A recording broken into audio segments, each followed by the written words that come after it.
warahmatullahi wabarakatuh.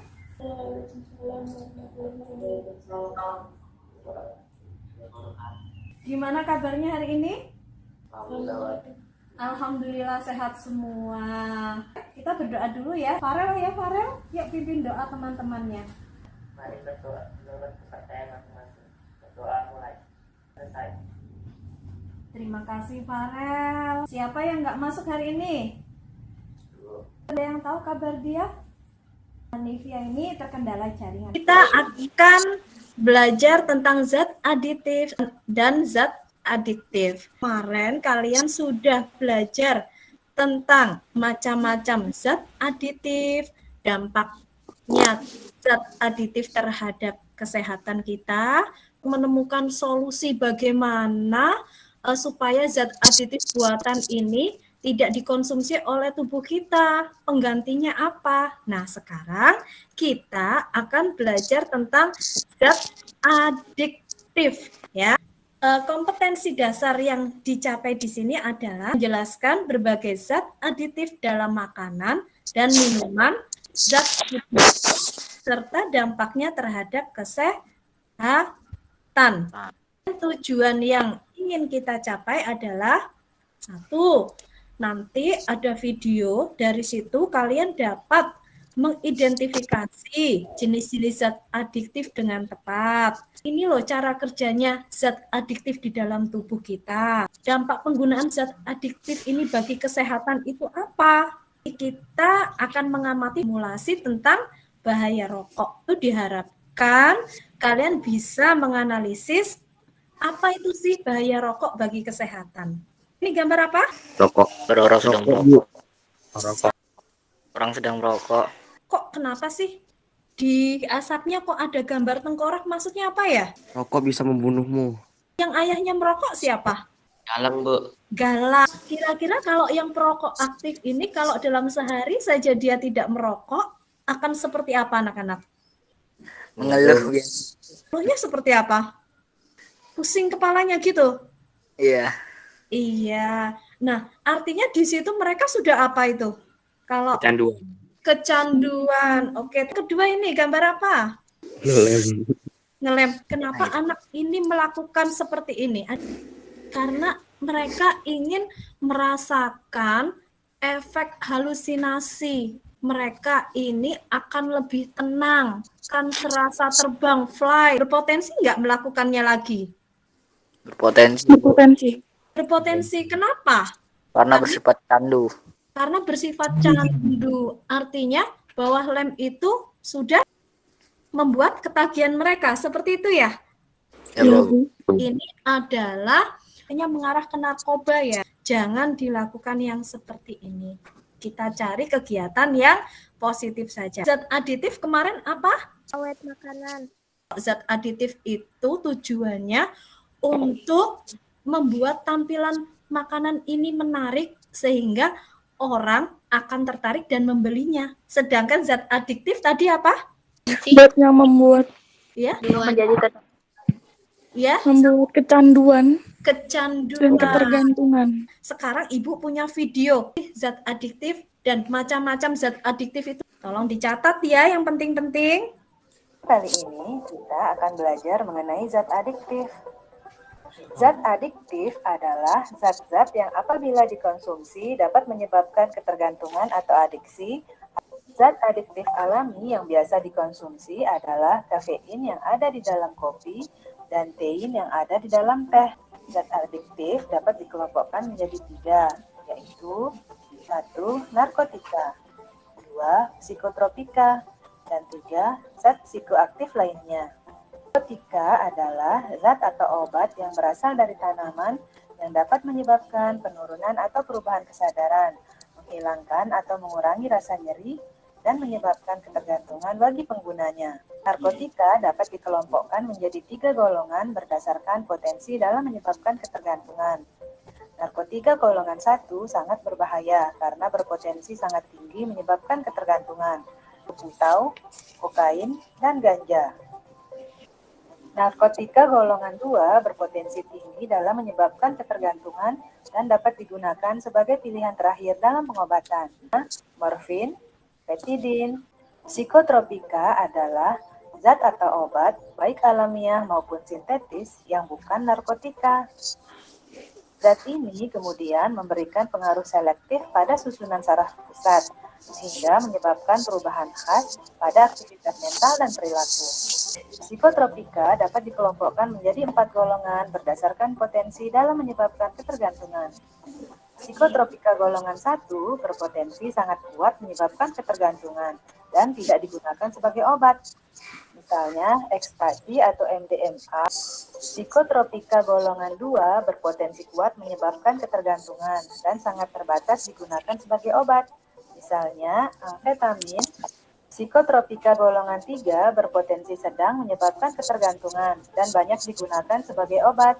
Misalnya pentobarbital dan flunitrazepam. Clobazam, phenobarbital, barbital, clorazepam, dan nitrazepam. Zat psikoaktif lainnya, contohnya yaitu alkohol, nikotin, dan kafein. Bila seseorang meminum minuman beralkohol, maka kandungan alkohol dalam darahnya akan tinggi, menyebabkan orang itu mabuk dan mengalami penurunan kesadaran. Daun tembakau ini biasanya digunakan sebagai bahan pembuatan rokok. Akibatnya, orang yang merokok dapat lebih tahan kantuk atau lebih aktif. Namun demikian, merokok berbahaya bagi kesehatan karena dapat menyebabkan kanker tenggorokan dan kanker paru-paru. Kafein merupakan stimulus yang mampu meningkatkan kerja otak.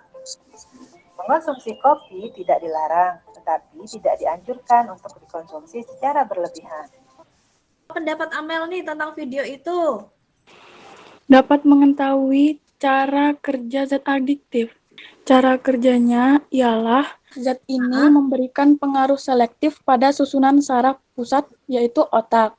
Zat adiktif dapat mempengaruhi otak dalam berbagai cara. Yang pertama, stimulan, yaitu membuat orang merasa lebih energik. Yang kedua, depresan yang dapat membawa rasa relaksasi. Dan yang ketiga, halusinogen yang dapat mengubah cara seseorang mengalami pengalaman secara nyata. Dengan menstimulus otak ya Mel ya. Dapat mengetahui jenis-jenis zat adiktif, narkoba, psikotropika, dan zat-zat psikoaktif lainnya. Zat adiktif ada 2 ya Din ya, yang alami dan yang buatan. Ayo Bu, pakai dapat menyebabkan kerusakan pada paru-paru dan kanker tenggorokan Bu. Kalau kanker paru-paru dan tenggorokan itu rokok. Narkotika itu dikelompokkan menjadi beberapa golongan, ada 3 golongan, Bu. Golongan 1 itu sangat berbahaya karena berpotensi sangat tinggi menyebabkan ketergantungan. Dan tidak berpotensi untuk digunakan sebagai apa? Obat. Golongan 2 itu berpotensi tinggi menyebabkan ketergantungan dan dapat digunakan sebagai pilihan terakhir dalam pengobatan. Golongan 3 artinya dia berpotensi ringan ketergantungan dan banyak juga digunakan dalam pengobatan, Bu. Oke, jadi golongan 3 ini sangat ringan sehingga para dokter menggunakan untuk pengobatan. Namun dosisnya juga harus menyesuaikan ya, tidak boleh berlebih. Jadi di sini memang benar kata Amelia di video tadi sudah dijelaskan kerja zat adiktif terhadap tubuh kita yaitu dengan menstimulus otak sehingga kita bisa berhalusinasi, kecanduan. Jenis-jenis zat adiktif, ada zat adiktif buatan, zat adiktif alami. Oke, yang alami misalnya yang berasal dari tumbuhan ya di sini. Yang berasal dari tumbuhan itu misalnya tembakau. Tembakau itu nikotin. Itu terdapat pada rokok. Kalau yang buatan ada narkotika, ada psikotropika, ada psikoaktif. Narkotika sudah terbagi menjadi 3 golongan. Golongan yang pertama itu jenis yang sangat tinggi ketergantungannya, golongan kedua sangat tinggi namun masih dibuat pilihan terakhir untuk obat. Nah, golongan ketiga karena dia sangat ringan, jadi dia dipakai untuk obat oleh dokter. Kemudian untuk psikotropika juga sama. Golongan yang 1 itu sangat tinggi ketergantungannya, sehingga tidak dipakai untuk obat. Sehingga kalau golongan 4 itu sangat ringan, masih dipakai dalam pengobatan. kita sampai ke LKPD, menganalisis bahaya rokok.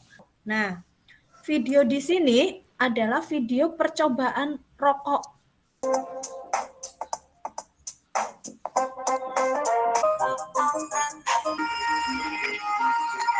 Sudah menyimak video tadi? Nah, nanti di LKPD juga ada hasil pengamatan kalian pada tisu tersebut. Nah, perubahan tisu yang terjadi pada percobaan tersebut seperti apa? Di sini ada pertanyaan yang harus kalian jawab. Pertanyaannya seperti ini. Bahan kimia berbahaya apa yang dapat mengakibatkan rokok berbahaya dan memberikan efek kecanduan pada penggunanya? Ya. Yang kedua, bayangkan apabila tisu diibaratkan sebagai alveolus, alveolus itu organ di dalam paru-paru. Jadi tisu itu adalah sebuah alveolus, paru-paru kita. Apa yang akan terjadi jika paru-paru itu terkena asap rokok? Bagaimana hal itu bisa terjadi? Paham ya? Nah, kemudian nomor 3, apabila satu batang rokok bisa menghasilkan perubahan pada tisu, itu kan tadi kan cuma satu batang rokok nih. Nah, sekarang prediksikan apa yang terjadi apabila yang dibakar itu adalah berbungkus-bungkus rokok. Dan bagaimana jika terjadi pada paru-paru yang dilakukan selama bertahun-tahun. Sudah muncul tugasnya semuanya di classroom-nya?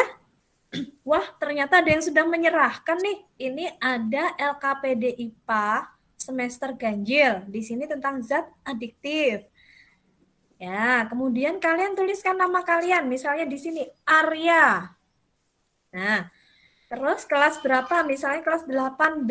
Kemudian lanjut. Tujuan pembelajarannya sama tadi ya yang Ibu sampaikan. Kemudian langkah-langkahnya. Amati video simulasi percobaan rokok di bawah ini.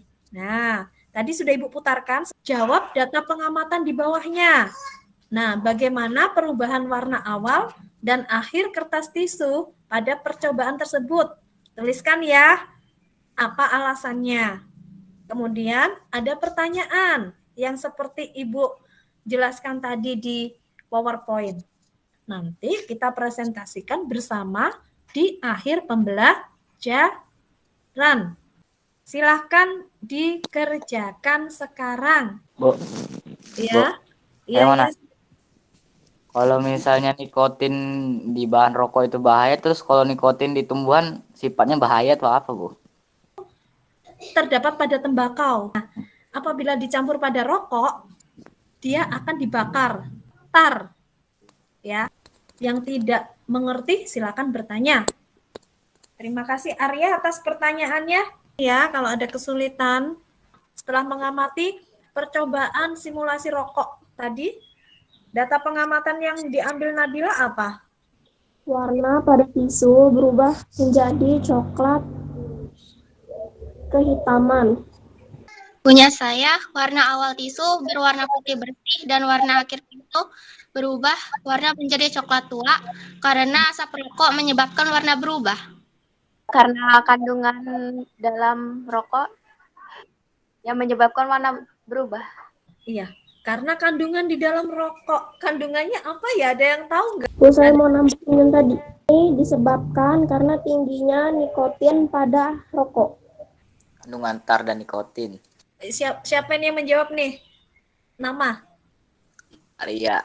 Nah, kenapa tisu itu berwarna coklat? Karena adanya pembakaran pada nikotin. Namanya menjadi zat tar itu yang menyebabkan tisu itu berwarna coklat kehitaman.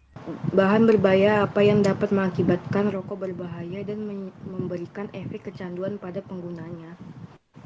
Nikotin merupakan zat adiktif yang membuat perokok mengalami kecanduan atau ketergantungan.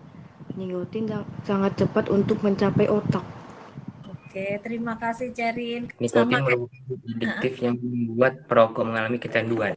Oh, sama. Bayangkan apabila tisu diibaratkan sebagai alveolus pada paru-paru. Apa yang akan terjadi pada paru-paru apabila terkena asap rokok dan bagaimana hal itu bisa terjadi? Sering menghirup asap rokok dapat meningkatkan resiko terkena kanker paru-paru sebanyak 20-30%. Ayo Bu, Oh iya, kalau menurut saya nomor 2, Silia atau bulu getar berfungsi menangkal benda asing yang masuk ke saluran napas agar tidak masuk ke dalam organ tubuh yang lebih dalam. Asap rokok yang mengandung ribuan bahan kimia membuat silia harus bekerja keras menyaring benda asing hingga akhirnya fungsi silia menurun atau tidak berfungsi sama sekali. oke. Jadi efeknya terhadap saluran pernafasan ya? Prediksikan apa yang terjadi apabila yang dibakar berbungkus-bungkus rokok dan bagaimana jika itu terjadi pada paru-paru dan dilakukan bertahun-tahun. Rusaknya alveolus pada paru-paru dan tenggorokan. Kita akan lebih rawan terkena penyakit pada sistem pernapasan, Bu. Tisu akan menghitam. Jika terjadi di paru-paru, asap rokok akan menyebabkan kanker pada paru-paru dan penyakit saluran pernafasan. Nah, sekarang Amelia, simpulkan. Dapat mengetahui bahaya dari zat yang terkandung di dalam rokok. Dapat mengetahui apa saja jenis-jenis zat adiktif. Zat adiktif dapat membuat kecanduan bila dikonsumsi secara berlebihan. Dapat mengetahui apa itu zat adiktif, bahaya-bahaya atau dampak dari jenis-jenis zat adiktif. Mengetahui jenis-jenis zat adiktif dan bahaya rokok. Dari sini, kita bersama sudah mempelajari tentang zat adiktif itu apa. Tadi sudah tahu zat adiktif adalah zat yang menyebabkan kecanduan atau ketergantungan. Ya, baik secara fisik maupun psikologis.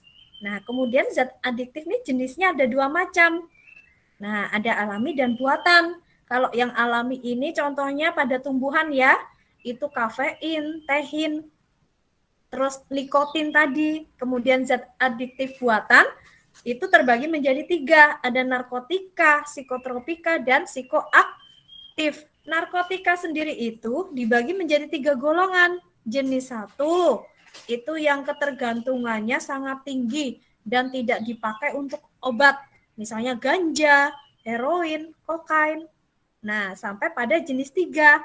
Jenis 3 ini ketergantungannya mempunyai efek yang ringan. Nah, di sini dokter sering memakainya sebagai obat, namun dengan catatan dengan dosis yang telah ditentukan. Kemudian psikotropika, yang golongan 1, itu juga ketergantungannya sangat tinggi, tadi kata Elisa ya.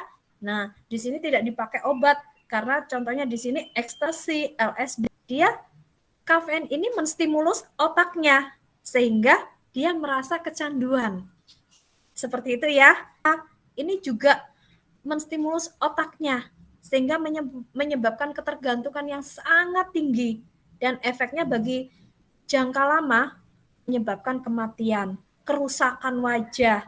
Semua organ-organ di dalam tubuhnya akan rusak sedikit demi sedikit. Sudah dapat semua linknya di grup anak? Sudah, Bu. Silakan tulis nama kalian. 1, 2, 3. Orang yang bisa minum kopi akan salah. Oke. 8 orang menjawab kafein. 1 orang salah. Cerin salah ya, Cerin? Ya, yang paling cepat di sini adalah Nadia. Oke, kita lihat jawaban kalian. Wah, 6 orang menjawab benar. Salah ya, Gilang? Oke, banyak juga yang jawab salah nih. Paru-paru perokok aktif mengalami penyusutan menjadi salah lagi. kecil. Salah lagi. Tidak apa-apa. Nadia tetap. terus, Pak. Nadia terus. Hore, Nadia yang menang di sini. Nah, selamat ya Nadia. Ya, Bu. Bagaimana pembelajaran kita hari ini?